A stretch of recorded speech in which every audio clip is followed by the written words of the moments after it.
Hola mi gente, ¿cómo están? Mi nombre es Alba Mar, me pueden decir Alba, el canal se llama Serial, estamos aquí para hablar de libros, algunos de ellos en español desde Puerto Rico. Hello, my name is Alba Mar, you may call me Alba. The channel name is Serial and we're here to talk about books and some of them in Spanish from Puerto Rico. Please excuse the lozenge, but I'm having a little problem with my throat. I'm going to put on the timer. This is going to be a combination Friday Reads transition from March into April.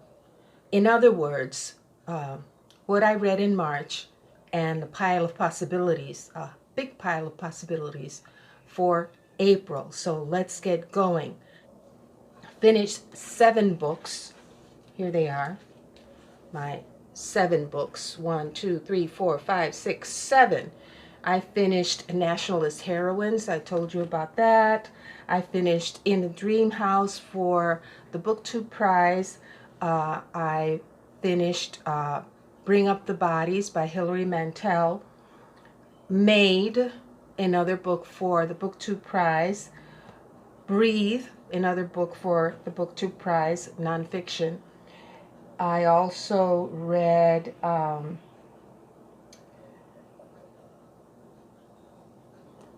I didn't write it down.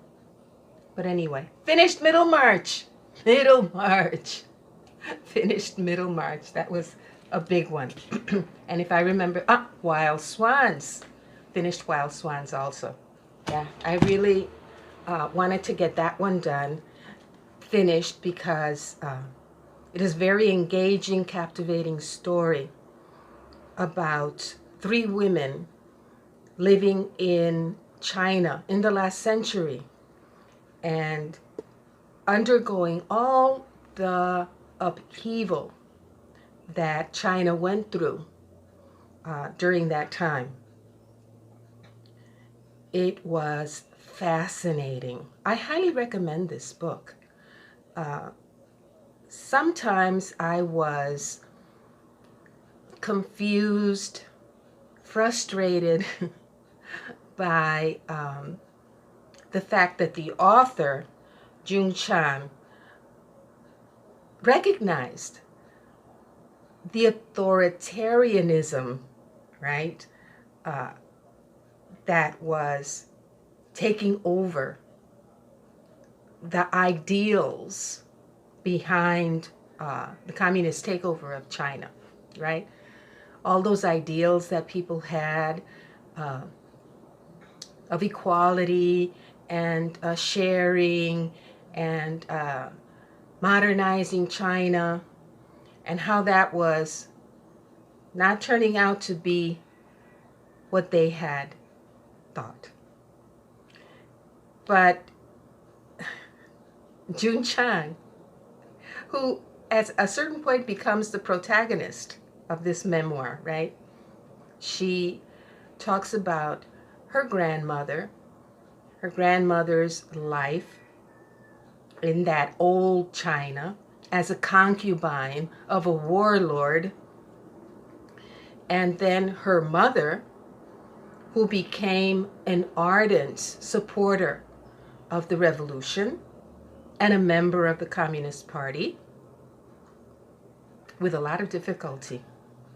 And then how she, as a teenager, the author, also became involved in the party. And she would recognize the problems that were occurring, that were popping up, but she could never consider that the leader was the one of the ones that was causing the authoritarianism and the problems that were occurring. For example, the Cultural Revolution. This book got me to order a book that I had read in New York in the library, and also was very impactful, and I will show it up here if I can, and that is Balzac and the Little Chinese Seamstress. There's a film adaptation of that book, which is also very good. And I hope to see it very soon after rereading that book. Kim and I finished Middlemarch. And I know that Kim is going to do a wonderful job reviewing Middlemarch. I'm not washing my hands of the responsibility. The thing is that many people here on Booktube have talked about and gushed with what I believe is all due respect for George Eliot's writing. It's all deserved. Middlemarch is a book about provincial life. Except that provincial life at that moment in British history, in the history of England, she draws with so many universal traits and themes. And she brings out the relationships between people and what those relationships mean in terms of ethics, in terms of money, in terms of so many important concepts and ideas in life. And she does it in such a masterful way that Kim and I laughed. Kim and I laughed through so much of Eliot's depictions because she can be very, very incisive in her observations. And I'm going to leave it at that. I really hope that you, if you haven't read Middlemarch, will pick it up someday when you feel up to it. Do not pick it up just because it's a classic, just because you should. No. Pick it up when you feel that you're up to it. Yeah, which is something that I've learned here on Booktube and for which I'm very grateful. Yeah. I loved Middlemarch. And I am so thankful that I read it with Kim because what we shared opened my eyes to a lot of the things that I was missing in Middlemarch. So thanks a lot, Kim. I really enjoyed it. And we'll be keeping in touch for sure. I'm continuing with Don Quixote. And continuing to love it very, very much. Except that this edition of Don Quixote has some footnotes that are irritating, beyond irritating to me. I will usually just skim over them. And if I see that they're not relevant and they're not going to help me with my reading, I will just skip over them. But every once in a while, they'll have something that alludes to that period of time, which is helpful to know.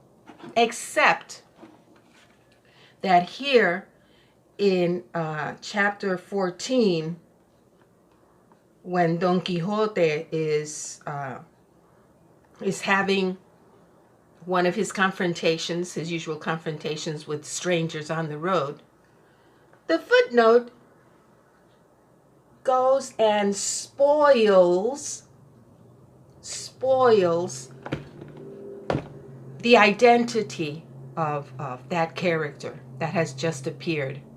And even though I was sensing that it could be somebody from Don Quixote's village, his hometown, I didn't know who it was.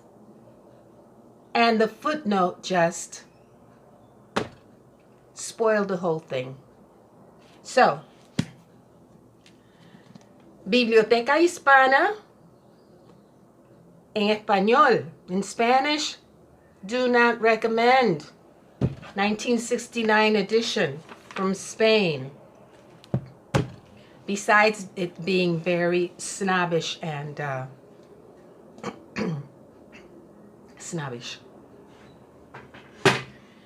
Before I continue, I want to shout out Lisa again at Infinite Pages, because I forgot to mention that she included a little surprise when she sent me those books that I mentioned in the last video. She also sent Puerto Rico Strong, which is a compilation by different graphic artists after Hurricane Maria.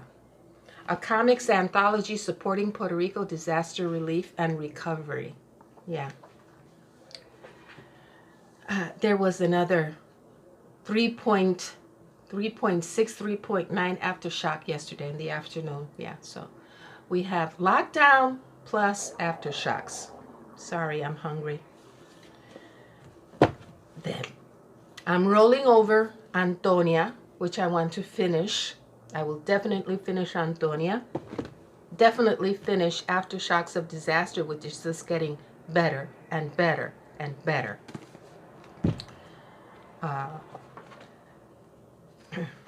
I'm up to Puerto Rico's Unjust Debt. Yes. And there are more poems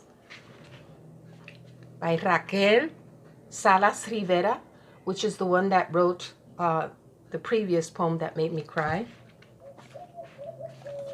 I'm on part 4, which is the best part. Capitalizing on crisis, people. Yeah. I think we've become the experts on capitalizing on crisis here in Puerto Rico. Hurricane, earthquakes, viruses. Yeah. I'm looking for, yeah, there was a part here that had essays about the media, the different images that were portrayed after the hurricane, and what those images mean, and what messages they conveyed. They were very good. Here was Hilda Lloren's U.S. Media Depictions of Climate Migrants. That was a good one. This quote from Derek Walcott just speaks volumes to what about the migrations from the islands in the Caribbean. The Caribbean is not an idyll, not to its natives. They draw their working strength from it organically like trees. Its peasantry and its fishermen are not there to be loved or even photographed. They are not trees who sweat and whose bark is filmed with salt, but every day on some island, rootless trees in suits are signing favorable tax breaks with entrepreneurs, poisoning the sea almond and the spice laurel of the mountains to their roots. A morning could come in which governments might ask what happened not merely to the forests and the bays, but to a whole people. That's a quote from Derek Walcott. Yeah. Except we're not going anywhere. I am going to put a hold on finishing Oscar Collazo. I will. but not right now. Because as I mentioned before, I'm having some issues. Because I really don't know who wrote this.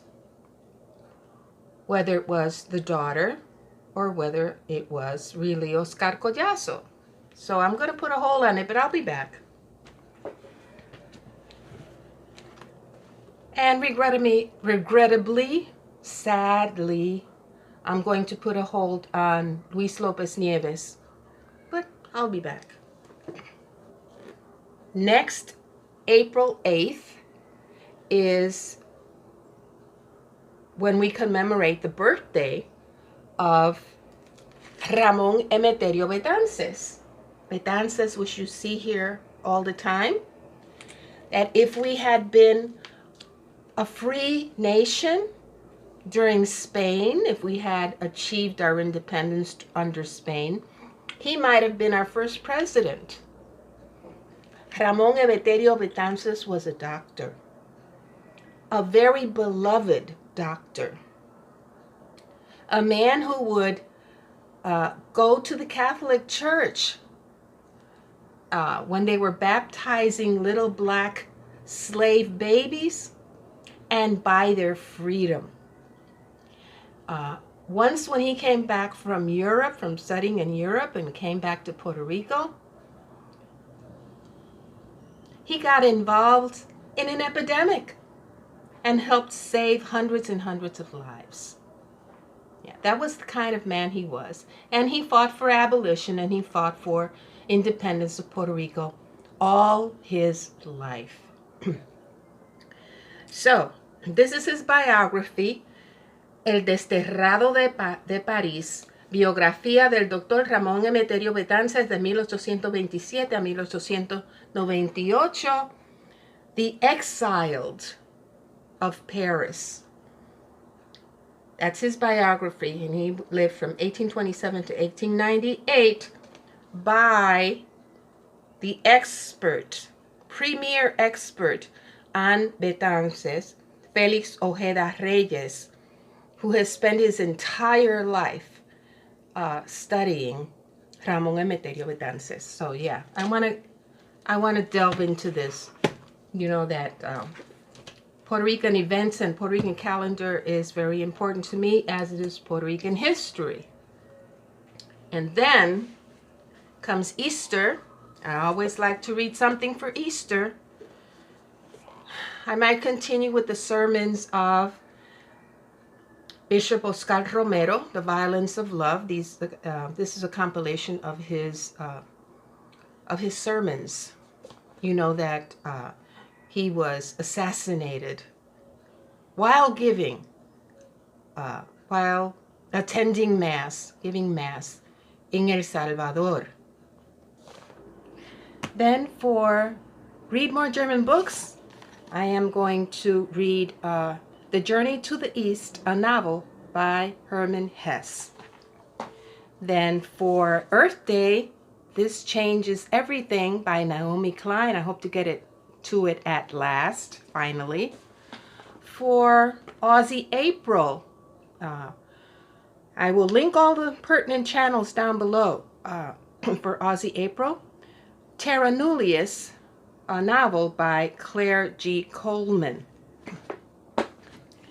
For the Toni Morrison read-along, we have moved Song of Solomon to April, so that's coming up for April, Song of Solomon. And I'm going to link at least 4 videos. A music video for Sonia at Enthusiastic Reader of Buena Vista Social Club. Yeah, the song that everybody was singing when I went to Cuba, everywhere.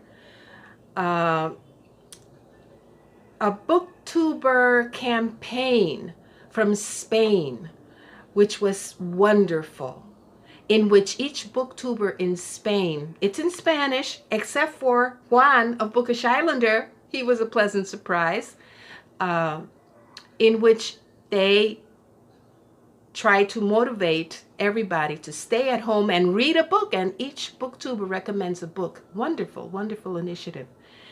And I will also link the best, in my opinion, review of American Dirt by a Latinx person. Okay, so that's it, people. Thank you so much for your time. I really appreciate it, especially during these days. Stay safe and be well. Continue reading. Cuídense mucho, mi gente. Los amo. Sigan leyendo. Adiós.